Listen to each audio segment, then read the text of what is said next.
Good afternoon and welcome to the Borders Soil Nutrient Network Farm Meeting, which is funded by Scottish Government through the Farm Advisory Service and hosted by Kelso farmer Tommy Clark.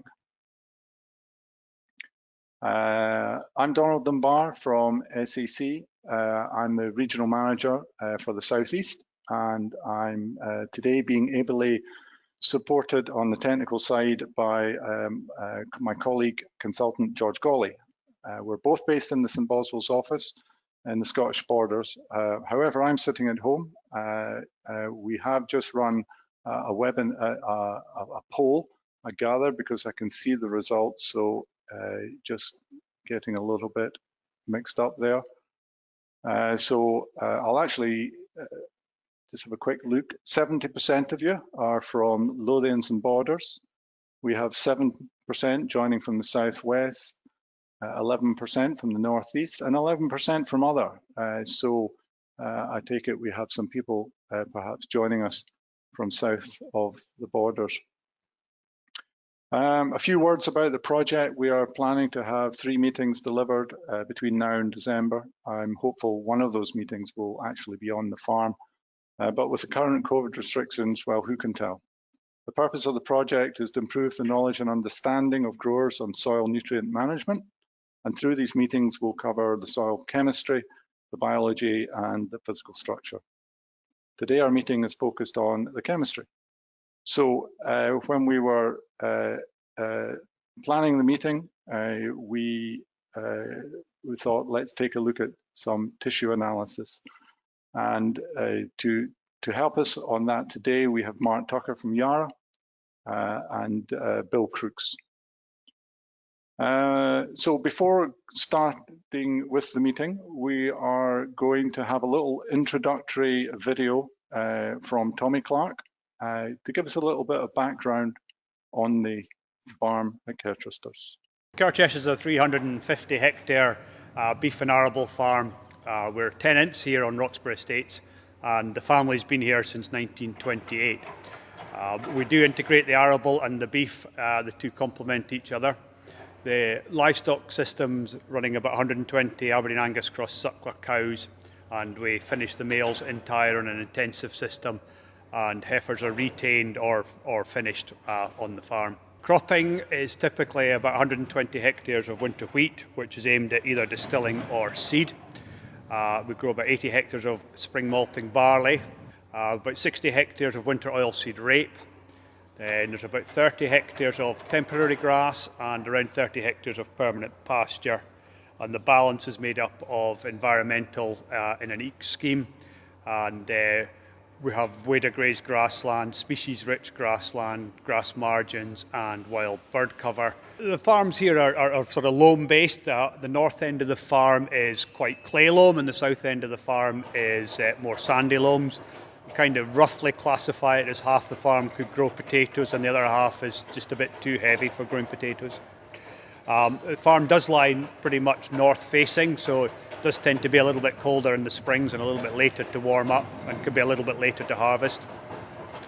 For the last 10 years, we've been grid sampling for pH on quarter-hectare blocks.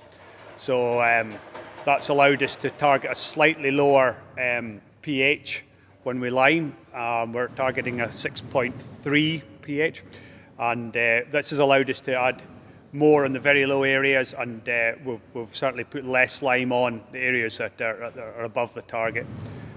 We have seen an evening out on fields, and it's not unusual to see a range of 2 pHs within a field, and I think we're getting that down to maybe nearer 1 to 1.5 in the range. When we do that sampling, we're also taking sort of 10 hectare blocks of base analysis, and we've run that through an Albrecht analysis to see basically where our other macronutrient statuses are, and also to look at what micronutrients we are short in. So we bale all our straw on the farm, and it is used through the cattle enterprise, and we tend to apply our farmyard manure after oilseed rape. We don't grow any winter barley, so we have a fairly tight window to get our rape put in, which would be a more typical time to apply muck. So we spread the muck after the oilseed rape, and I think we definitely see a reduction in slugs from doing this. We find the top end of the farm in the lighter area is more potash hungry, so we tend to focus that muck up there if we can, or we will import organic matter in the form of either chicken manure or compost if we can get it and it's cost effective. We also finish cattle on slats, so we do have some slurry, which that tends to get applied before second wheats just to sort of give them a bit of a boost in the autumn. As our base source of potash, the last 2 or 3 years we've been using a product called Sulfate and a sister product of that called Potash Plus, and we tend to target them on the lower potash status, which does tend to be the lighter land. We're targeting the more potash high fertilizer, potash dense fertilizer, and on the heavier land we're targeting the more sulfur dense fertilizer. So the polysulfate are a mined material that contains potash, sulfur, a bit of calcium and a bit of magnesium, and that's allowed us to tailor it within cropping, and then we can then follow up just with basic nitrogen products after that. When we looked at the soil analysis, our micronutrient status, we're certainly deficient in copper and zinc on the top end of the farm. So we've been applying foliar micronutrients. On the sort of the larger cations, we're short of calcium on some of the farm, more on the heavier ground, and we've been using calcium lime to hopefully counteract that. And on the lighter end of the farm, we are actually becoming slightly magnesium deficient, so we've occasionally used a bit of kieserite to try and counteract the deficiencies. So we've been trialling a little bit of cover cropping. We put some in last year. With it being established slightly later in the year than optimal, my theory was we would try and get utilisation out of it in the spring, a bit of spring growth. So we did get maybe 2 weeks of cattle grazing on some rye and some westerwolds. But unfortunately this year it's delayed the sowing of the barley, and I think on the little bits we did, the barley's just been really hit the dry spell, so it's been quite difficult to really see a financial benefit to that. We do use a bit of compost as well. Logistically it's quite handy to have it at the top end of the farm because it's about 2 miles away from the farm steadings where we're mucking out. So it's a great way of bringing manure in up there. Our organic matters are, I think, okay, but could do better. We're sitting around between 2 and 3%. We're quite conscious of trying to maintain them or build them up through tillage practices, and I think that'll be a focus of the future anyway, how we try and improve them. Thank you, Tommy. That was the Tommy video, and now we're going to be joined live by the real Tommy Clark. Tommy, thank you firstly for hosting the project. What do you hope to get out of it? Is watching. It's a shame I can't meet you in person. What we're really looking, when Donald came forward with the suggestion of the project, I think we were really looking to get a better understanding of our in-crop nutrient statuses. Tissue analysis is not something we've traditionally done, so I think trying to get a wee bit grasp on that and then being able to have experts review it is certainly a big advantage. And we're always looking at different areas of nutrition, but this is a good chance to have another rethink on how we do our more basic nutritions on the farm. Okay, good. At this point, I'm also going to bring in our other 2 speakers. And what I'll do is I'll ask each of them to actually introduce themselves and tell us a little bit about their job role. So Mark Tucker. Mark, can you hear me? Hello, Mark. Yes, certainly can. Sorry, a bit of mute issue. Okay. There. So yeah, thanks, Donald. And yeah, just a brief intro. Yeah, I work for head up the agronomy for Yara UK and Ireland. Have done the role for some years now. Started with them back in 2002. So great to be involved, and thank you for inviting us. And Bill. Hi there, I'm Bill Crooks. I'm a soil and nutrient specialist with SAC.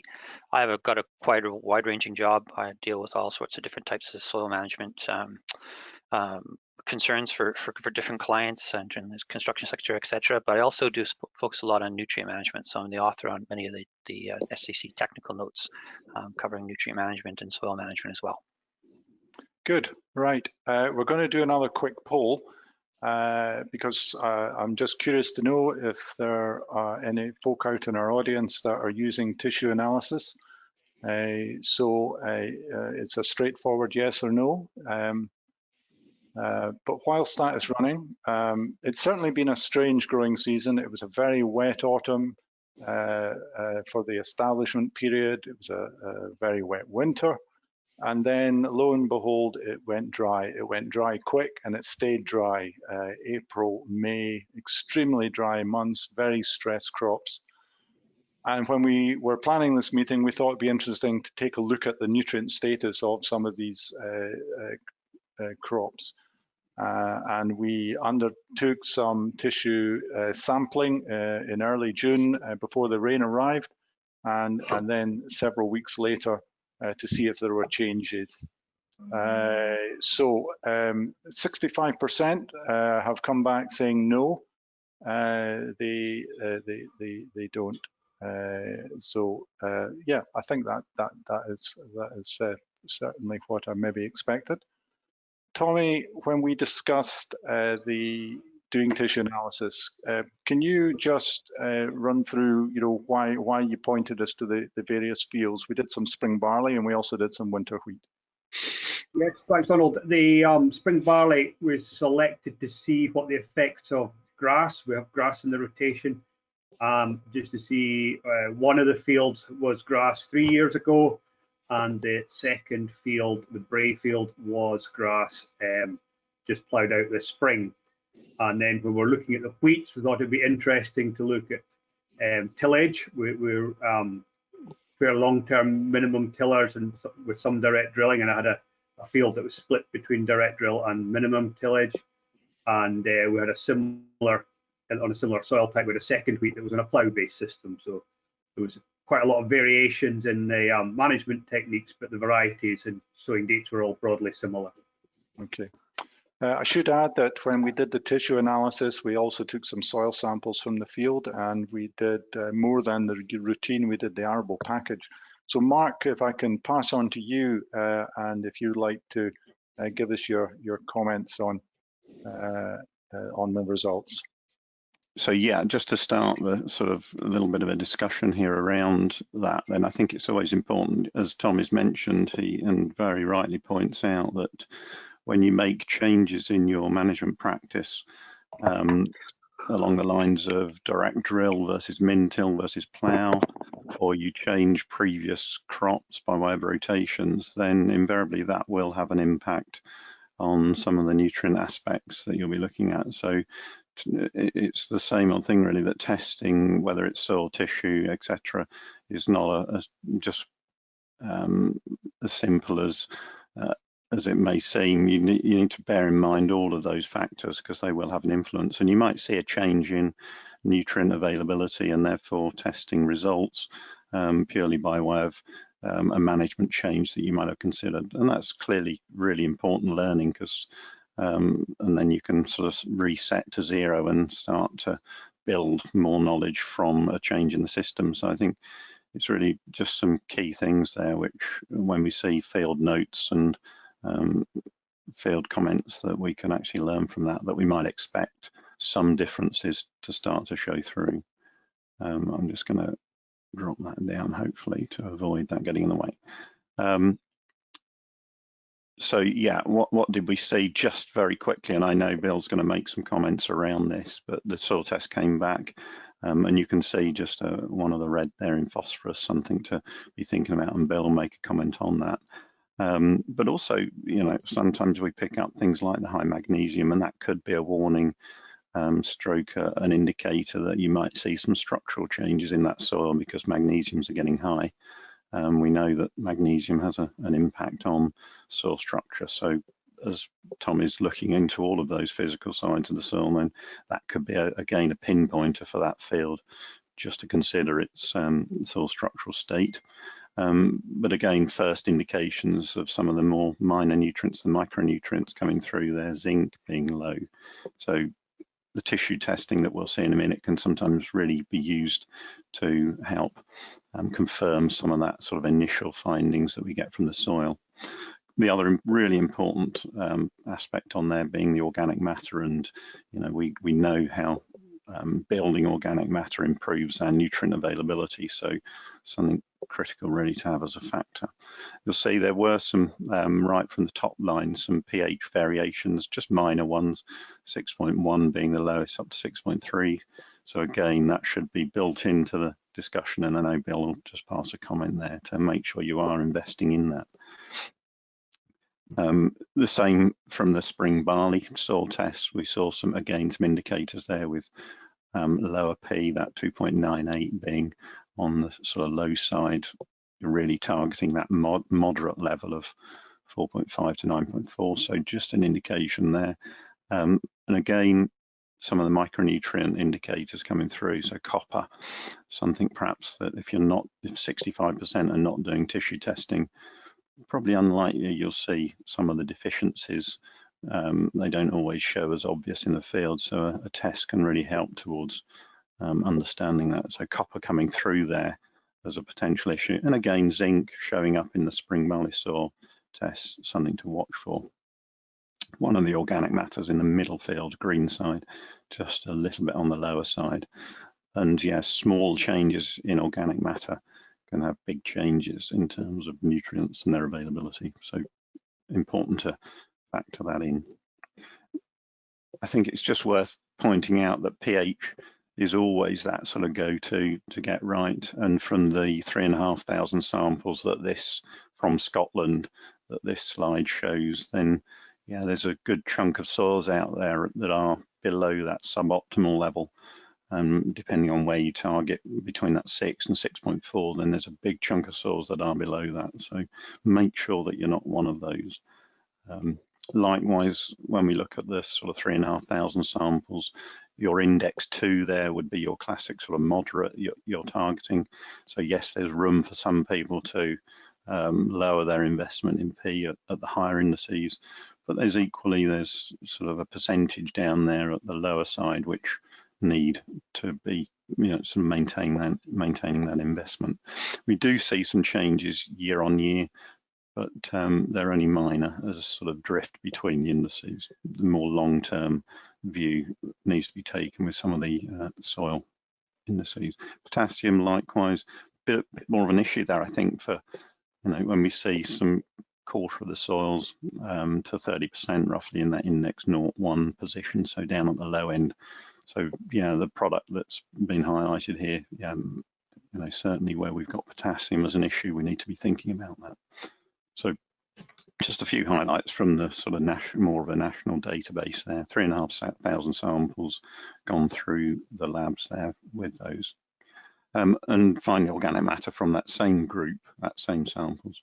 We need to be really focusing on that, and it does have paybacks by way of nutrient availability, bringing resilience to nutrient supply. So make sure again that you've got a handle on where your organic matters are and whether they're either on the decline or incline, because it will all impact on availability of nutrients to the crop. In terms of the tissue tests, then yeah, we see some sort of a lot of red in there. Just they're close. Some of them are very close to critical guidelines, and I'll just comment on critical guidelines in just a few minutes. But immediately you can see that for the wheat that we've got there, then the percentage there, 2%, is on the low side right the way across. I think to an extent there's more of a reflection here on perhaps we were on the later side of sampling.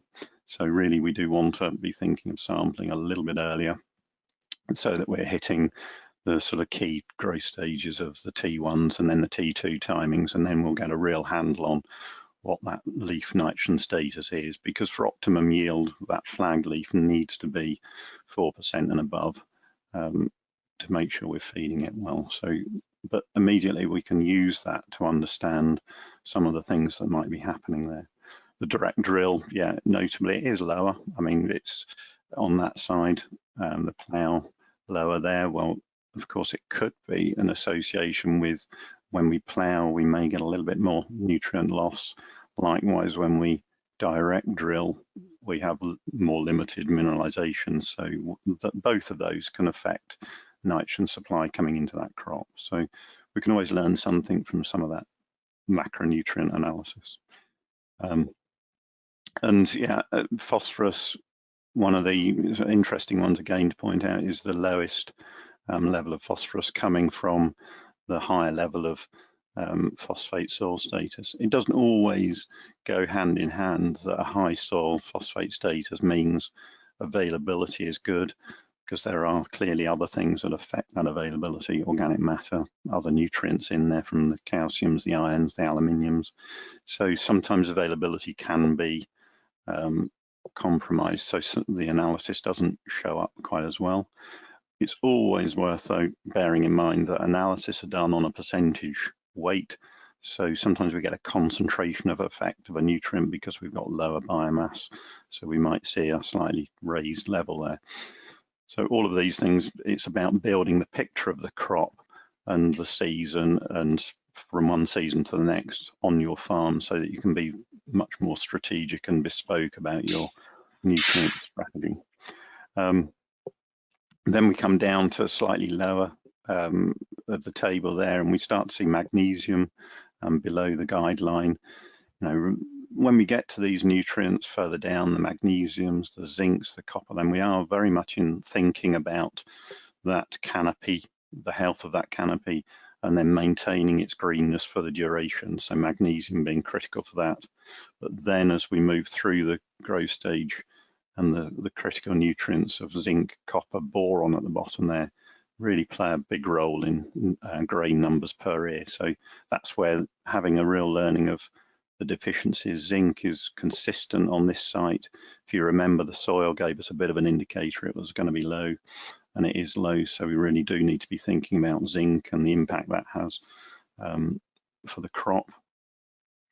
Copper, just a couple of the fields there later on in the season, just sitting below, close on though, so we're not quite, perhaps, you know, we're not urgent there, emergency, but it's again copper, especially the barleys, grain numbers and blind ears, then need to be thinking about that in terms of the effect on that yield component of grain numbers. And boron, notably something we see in analysis across the UK and Scotland, is high levels of boron, particularly wet winters. So we've seen that in the past, and again this year, where boron moves out very easily. So you can end up with higher deficiencies when with boron, and it really is fundamental again to grain numbers particularly, and sort of keeping that yield component high. So again, an indicator there that some boron in the system might be worthwhile just to maximize grain numbers. The sulfur ratio is slightly creeping up in some areas. So that again gives us something to think about. Are we getting our sulfur management right? Because again, really important nutrient. So as we get that 16, 17, 18, 19, as that ratio grows, then that can be an indicator that deficiency might be creeping in. Similar picture that we saw in the barley there, some higher N to S ratios there at 19. So again, it might give us a factor to think about in terms of, is there an issue? We saw some magnesium deficiency there coming through, probably, and Tommy might indicate, probably many of these deficiencies you don't actually see in the field visibly. We try and simulate them in the lab sometimes, and they don't show up particularly well. So if we're not careful, we can miss these deficiencies, which is where the importance of a tissue test comes in. And again, advice is always to don't take that worst bit of the field that looks terrible because there's all sorts going on. Sometimes you don't learn a lot there because every bit of the analysis comes back as poor. So yeah, think about testing those fields that are looking good as well, because you'll pick up some subliminal non-visible symptoms that are going on, which can help really home in on some of the things that might be limiting yield. Again, zinc coming through on the barley, just as something to watch for. So I'm going to skip through just 4% by way of the nitrogen. Then that's in winter wheat. Yeah, we know that to get that optimum yield, then we want to be hitting that sort of 4 to 4.5% figure. So when we get analysis back in that flag leaf, then that's the figure to target. We can use SPAD meters, non-destructive ways of testing for that as well. So you can look out for that. But the standout points, I think, just initially there, soil nutrient levels, don't always equate to high tissue samples, so we need to back up one analysis with the other. Good organic matter levels, you can see in the Brayfield, SMIDI, there as examples that can, those levels will improve nutrient availability. Nitrogen in min-till versus direct drill will be something that we need to think about as we see more and more direct drilling, lower disturbance, lower mineralization, N2S ratios creeping up there. So need to factor that in, and possible sort of review of the sulfur strategy. I'm just going to move forward thinking of time that we do accept, and within the industry and within analysis, there's sometimes a challenge with having, as you'll see on the screen, one guideline that runs through the season, through the weeks for all of the nutrients. Here is nitrogen. The next one is phosphorus when it comes to leaf analysis, then potassium, and then boron there. You'll notice they all have one red line that runs through the season. We've done some huge analysis work looking at the data sets that are out there to see, and we pick up more and more things that happen during the season by way of decline. So what we want to do is move, as it says at the top line there, to more growth stage specific guidelines to help you make better decisions around when you get a value back and interpret it, and it's more relevant to you by way of growth stage and the week through the season. So just watch out for that as a way of moving forward with some of the critical guidelines, because having a static one throughout the year may just be a little bit misleading at times, we think. So we're sort of really looking into that. And then coupled with the whole concept around testing, then you'll see and can certainly go away and investigate more some options around backing up all the testing you do by way of soil and tissue with grain nutrient benchmarking. It's considered now that through Roger Sylvester Bradley and the Yield Enhancement Network, that this is really is an option to look back and see how your crop nutrition has sort of served you in terms of the results you get back. So again, look out for grain nutrient benchmarking, and Donald will say a comment at the end in terms of how you might get involved a little bit there. But yeah, some critical guidelines. So grain analysis can help back up all of your sort of thoughts. So summing up there, key considerations then, yeah, data is only as good as the sample taking, so that always has to be in there. Make sure you're sort of being really diligent around the sampling when you take it, when you send it off to the labs. Keep consistency with the labs. You don't want to bring in variables that you don't need to. Are you prepared to act on results? And if not, why not? Then yeah, ask yourself that question, because if you are measuring to manage, then make sure you do manage following the measurement. If you're not measuring, then maybe something to think about why you aren't, and what more detail or info you might need to persuade you that it's a worthwhile exercise. Start testing on sort of earlier in the season. Make sure you get a real picture of the season as it progresses, so that you can then make practical decisions, and I consider those practicalities in terms of the testing, the results and actions to be taken. You need to be thinking a couple of weeks before the key timings to avoid extra field operations. Look for new ways of the data interpretation. There are some developments happening there. And then finally, that grain nutrient benchmarking as a way to review. So really think about the soil testing as planning, tissue testing as dynamic field management, and then grain, which can help review the strategy and sort of perhaps make you introduce some new ideas. So yeah, I'll hand back. There's references there in terms of, obviously our website's got a fair bit of stuff on, but Peter Barraclough's work down at Rothamsted around the SPAD meter as a non-destructive way, as I highlighted. And then yeah, it's Roger Sylvester Bradley and the yield enhancement network. There's an AHDB report there that just sums up some of that, which might be worth a bit of bedtime reading. So I'll hand back to Donald. Okay, thank you, Mark. A lot of stuff there to digest. So I should add that we will email out some of the materials that we've used in today's webinar, so that you can digest it at a later date. And I think it's good, some of the reference material also that have been signposted there for further reading, if you want to find out more. I should remind everybody that you can ask questions by using your control panel. The question section, you just type a message. On my view, it's in the chat box. So the chat box arrow should be pointing down the way, and you're able to type in a message. We have had a few questions in, but we will hold on to those questions for the time being, and move on now to the next section of the meeting. But we're going to run another quick poll, and this time the question is just about, are you using polysulfate as a fertilizer? So if you would like to respond to that.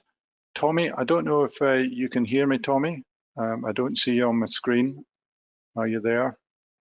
Yes, I can hear you, Donald.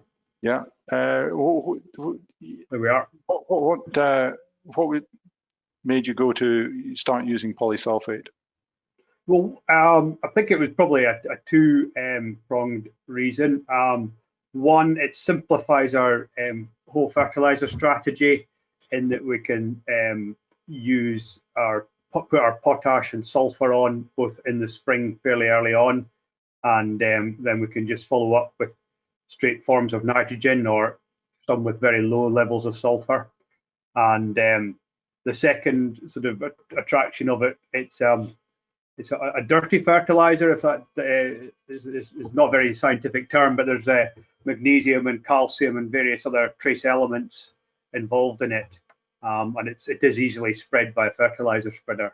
So it's fairly cost effective as a source of sulfur and potash.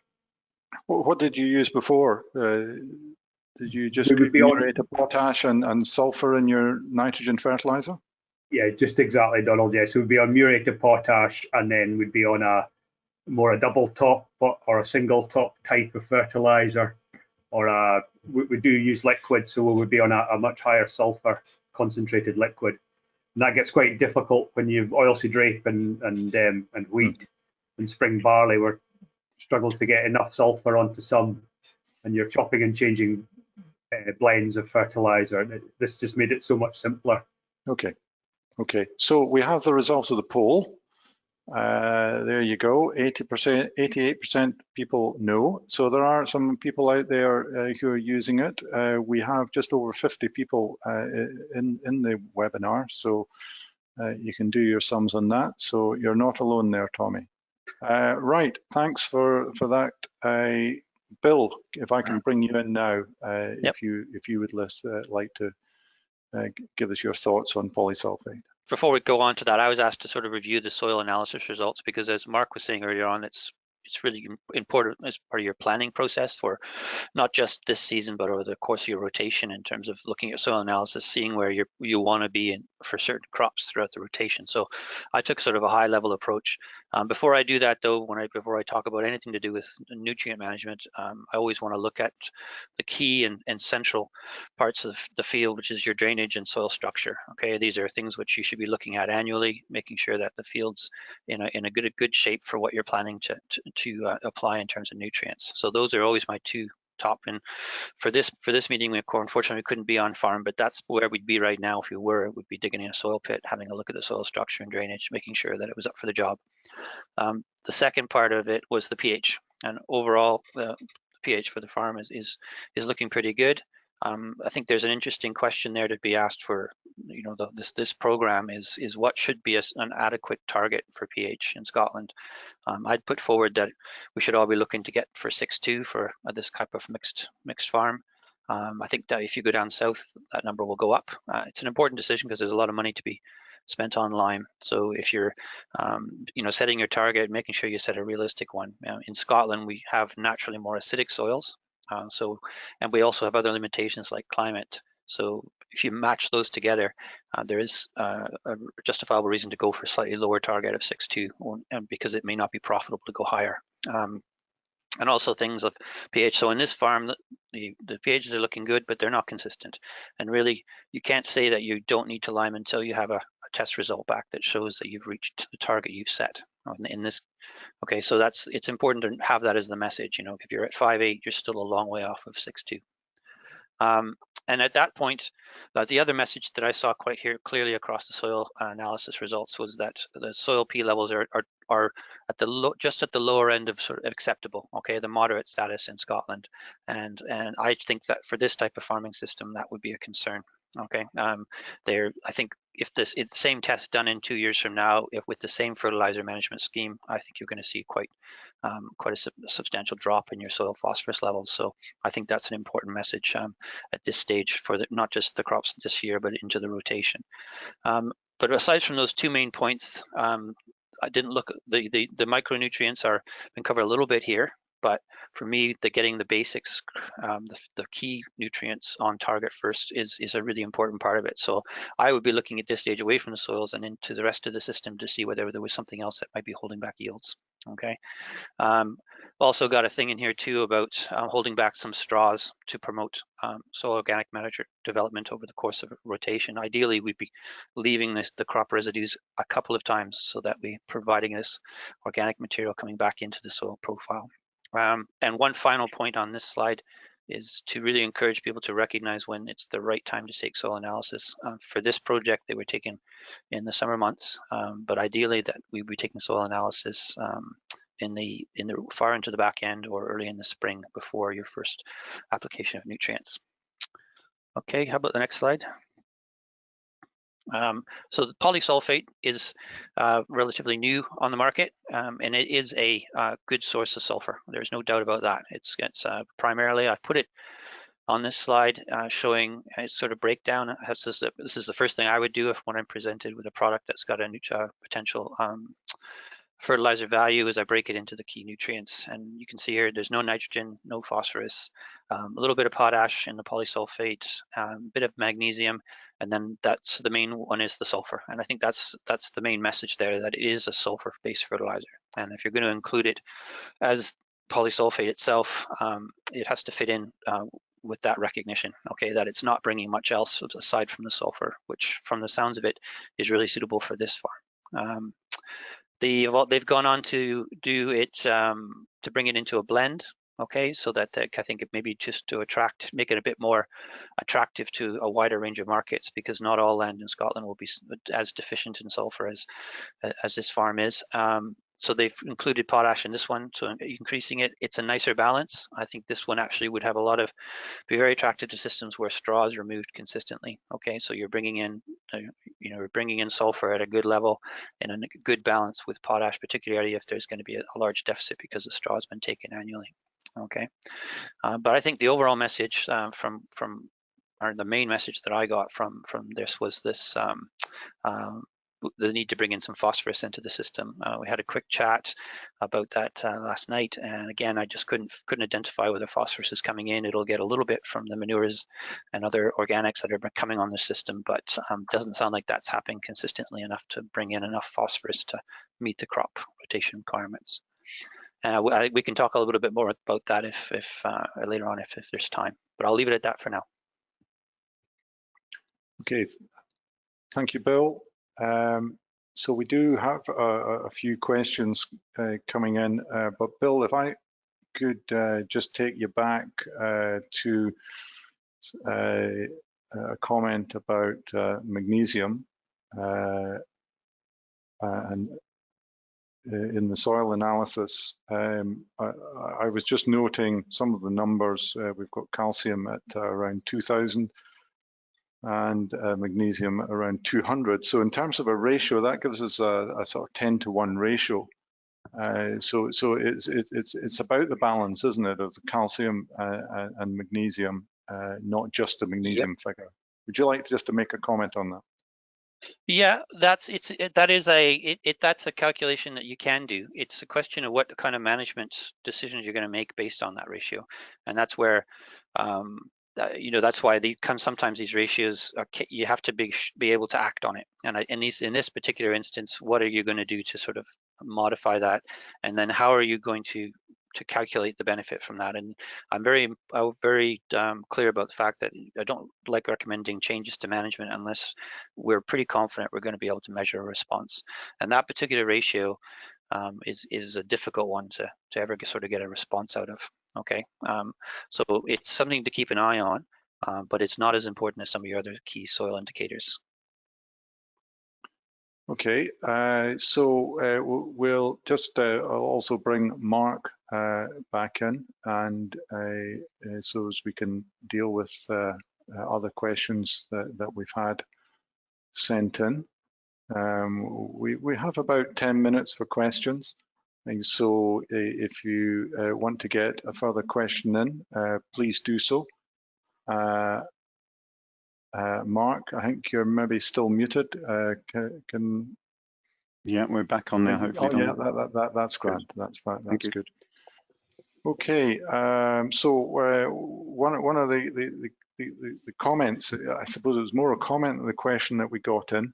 The comment was surely the poor autumn affecting root development has affected nutrient uptake this spring.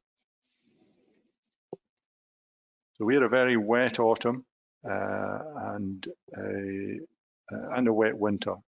So would either of you like to respond to that, the plant's ability to take up nutrient? Yeah, I mean, happy to make a comment. We had a very similar picture across the country, I think, and one of a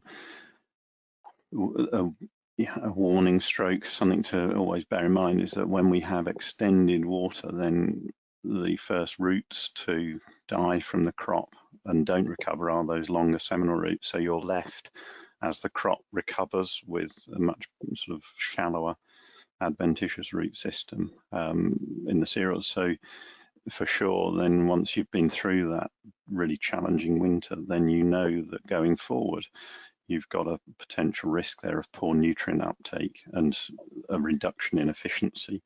And I think that made for then the worst case scenario of having a dry spell, because we already had a compromised position where we've got a shallow root system and a very high risk one, and then we had drought, and that just sort of multiplied the effect.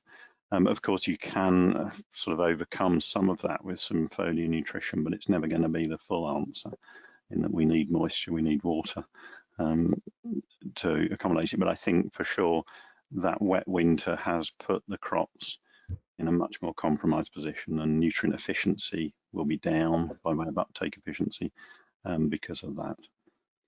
And I think the clever bit for Tommy and somebody in his position is then how you do appropriate management for every season. And I think that's something we really have to get used to, is really understanding, measuring what's going on, and then responding as a farm management to how those conditions are. And appropriate management is becoming ever more critical, I think. That's from my perspective. It's was an example of maybe the tolerances that we need to get used to, and that might need to change how we manage our soils in the back end when it comes to establishing the crops and cultivation techniques to conserve moisture. Okay, at the same time as trying to drain it away. So it's a fine balance, but that's where soil structure, making sure that the first of my presentation was drainage. Okay, if you've got to make sure your land's capable of taking what you're planning to grow, and that includes in terms of when equipment needs to access the fields. All these things add up to good management, and then so this year again just focusing on good soil management in the front end. One of the key parts to that for retaining water moisture is going to be organic content, and that'll come back into the forefront again. I think is making sure that in this particular farm you're getting your opportunity to bring your organic material back into it.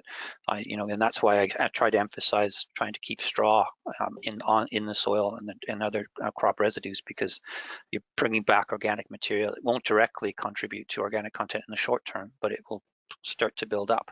And it's this type of resource that you need if you're going to try to get through a droughty or dry period. I think, Donald, there's some really good sort of research, and again references down at Rothamsted from the work done 30 plus years ago, where building organic matter improved, I think, nutrient availability by 300% along those lines. So, ever more, appropriate now than ever to make the soil resilient in that nutrient availability area. So building organic matter is that. And I think there's, sometimes farmers question the payback of doing that. Well, I think the nutrient efficiency, nutrient availability. If you look at it from another perspective, if you're continually cropping, so you're taking not only your crop, but you're taking the straw as well, you're never getting the opportunity for the soil to do what you need it to do, which is to respire, to process. So at some point, and in putting down hen pen once every 4 years at a fairly light dose is not going to be enough. So ideally the land would be getting sufficient organic material to process every year so that it can keep up its reserves, keep up the organic content. Otherwise you're sort of all continually sort of tapping away on those resources. Okay, gentlemen, I'm going to run through a few questions and just so as you get a feel for a few of them. Is liquid fertilizer the best, in brackets, only way to react quickly enough to results of tissue testing? So that was one. There's a couple of comments about polysulfate. How soluble is polysulfate in a dry season? Is there a concern that it lies in the top of the ground and can't be utilized by the plant? A comment from someone else saying, they think polysulfate is particularly good at getting sulfur into the legume crop because you don't need to be applying nitrogen. And then the final comment at the moment was someone using polysulfate resulted in fertilizer spreader veins repeatedly gluing up, resulting in some fields striping. Is this typical of a dirty fertilizer? Okay, so Tommy, have you had any spreading issues with polysulfate? Let's start with you. Well, I'll say I'm certainly not a salesman or a promoter of polysulfate. I like the attraction that it suits us. It is dusty, yeah, there's little doubt about it. It is dusty, so we just clean the veins off every field. It's just a case of knocking the dust off them. And we found a couple of years ago that it is a slow breakdown product, so we now go on basically as soon as we can after Christmas, or after the new year rather. We can quite often get a wee window early February and just put it on then, and it's sort of there to break down through the spring. It's certainly not like an ammonium sulfate timing. We need to be on much earlier. Okay, so would would you like to comment on the liquid fertilizer question? Is that the best or only way to get a reaction from tissue analysis? For me, Donald, yeah. Yes, Mark, yes. Yeah, I mean, just very briefly, sulfur in fertilizers can, as you increase the concentration, so just as Tommy says there, you need to be sort of critical at cleaning the veins to make sure, because it's, we see some of those issues sometimes. And yeah, I mean, if you want to respond to an analysis, then the simplest way is to get a foliar product on, and some of the nutrients obviously lend themselves to foliar application. Some of the nutrients don't, and if we want to make a big difference to nitrogen in the leaf, then it's clearly not going to be through a foliar product. With sulfur and phosphate, because the percentage is that much smaller in the plant, then those two, whilst they're macronutrients, do lend themselves to having some impact with foliar products. So I think, yeah, but your potassium, especially when it's through that really bulk building blocks through the season, then again, then large amounts of potassium. So you're not going to get magnitudes in through a foliar route. So I think by sort of some of the key nutrients, yeah, for sure, we can make a difference. And really foliar applications are the only way you can get an immediate response within that season. Typically, if it's a solid fertilizer that you might have put on, then you're going to take 2 to 3 weeks by way of the crop sort of having some sort of response to that. So I think generally, yeah, I would say if you're responding to tissue testing, it's think about the nutrient, and then think about if there's a product there that can help with it. The earlier we do through the growing season and get a picture of that, the better we can be in terms of responding to it. And data builds year on year, so you can start to build a picture as to what some of the soil problems are. You can then remediate those and hopefully build it into a strategy rather than just be reactive all the time. Yeah, and that kind of approach, using it as an information tool for next year and the year after, can help in terms of your fertilizer management strategy too, so that you can start to hopefully address some of them through soil management rather than direct management. Further question. Manganese levels seem mostly okay. Does Tommy apply manganese as a routine on barley? Yes, manganese routinely on barley and wheat. Just 2 litres of a liquid product. Okay. Could I maybe ask Mark a little bit? Quite interesting in the tissue analysis, the nitrogen concentration on the wheat. I know I've put 180 kilos out the fertilizer spreader on these wheats, and they are thin. So there's not a biomass dilution, and yet we're still very short of nitrogen. This year, the timing was just about impossible when the growth phase was no rain. Will we still have that nitrogen to use in the back end or for next year's crop? Yeah, I think the critical thing with if you've fertilized for, and this is now going to be important for everyone, and as they start to monitor yields coming off the field, then if they've fertilized for a specific yield nitrogen wise and found that the yields aren't quite there, they may have ended up with a surplus. And I think that's really important that, generally I wouldn't recommend managing a nitrogen plan around yield, because there isn't a good correlation between the two. So but where systems use yield as a function of nitrogen management, then we have to be critical then towards, have we achieved that yield? Because if we haven't, then there's likely to be a surplus, and a surplus going into August is never great. But what you can do is then mitigate against that by seeing how you can bring that nitrogen and keep it in the system rather than watching it go down the water course. So then you can think about cover crops, drilling dates, all is about recovery of that. And that's really important to understand if you've got that surplus, because 50% of it is likely to be leached if you're not careful.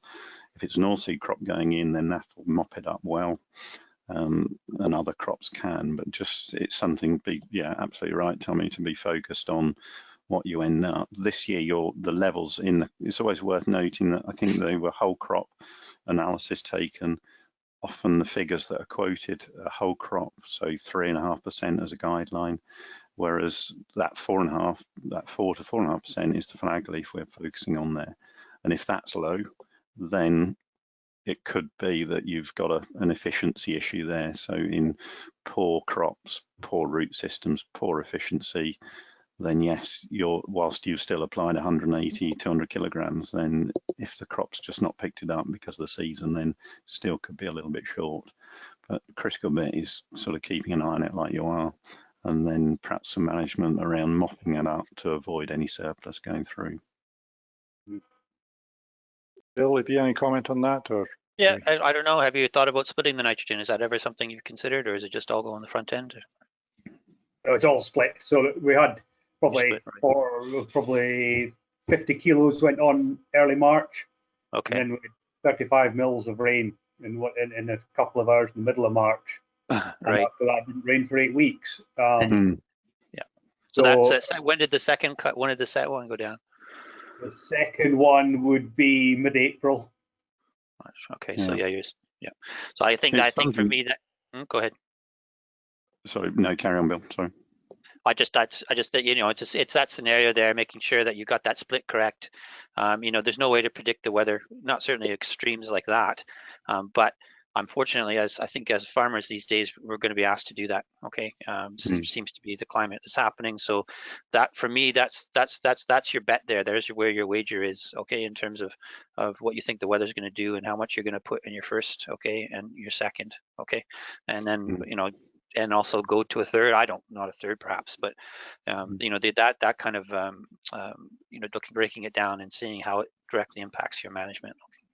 And at the end of the day, we need water for an uptake. So it's trying to, I guess when that water is there, and perhaps historic rainfall data might. Yeah, I mean, I we think know that March and April are dry. Yeah, and I think it's brave. The bravest person is the one who decides not to go out and spread it. Okay, I think that's where, you know, and I do know that there's often an imbalance between potential crop yield benefits and the cost of nitrogen. But you know, the truly efficient farmer would have made a decision perhaps not to go for the second, you know, spread. Okay, gentlemen, I'm going to stop you there. Time is not on our side, so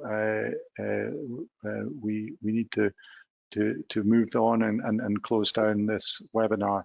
So thank you for joining us. I just wanted to cover a few closing points. People familiar with farm advisory FAS meetings know that we need a feedback form from you. And so I ask that you would complete this and send it back in. The form will be emailed to you, hopefully within the next hour. And if you can fill that in. As a wee added incentive, we are offering a free grain nutrient test, courtesy of Yara. Mark has arranged 20 free grain samples. And so the first 20 out, not out of the hat, but to respond, will be sent a pack for some grain analysis, and we'll take a look at that in some future meetings. Our next meeting will be after harvest time, because I know that a lot of you are going to get busy in the next couple of weeks. We're going to take a look at mucks and manures that are available to Tommy on his farm, and the potential benefits from composting two materials together to provide a more nutrient balanced product and also a more stable manure. So further details on that next meeting will come in due course. I do hope you have enjoyed watching and have gained something from today's webinar. Further technical information relevant to the meeting will be emailed to you, but you're also available to visit the Kerchesters Soil and Nutrient webpage on the FAS website at fas.scot. There is also a host of further technical information on the FAS website, as well as other Nutrient Network farms, but other Farm Advisory Service events. Finally, George and I would like to thank our speakers, Mark Tucker and Bill Crooks, for their input for today, and host farmer Tommy Clark for getting involved in the project, and also for your openness in sharing the details of your nutrient status of the crops, Tommy, and your nutrient management. So thank you all for joining us, and enjoy the rest of your day.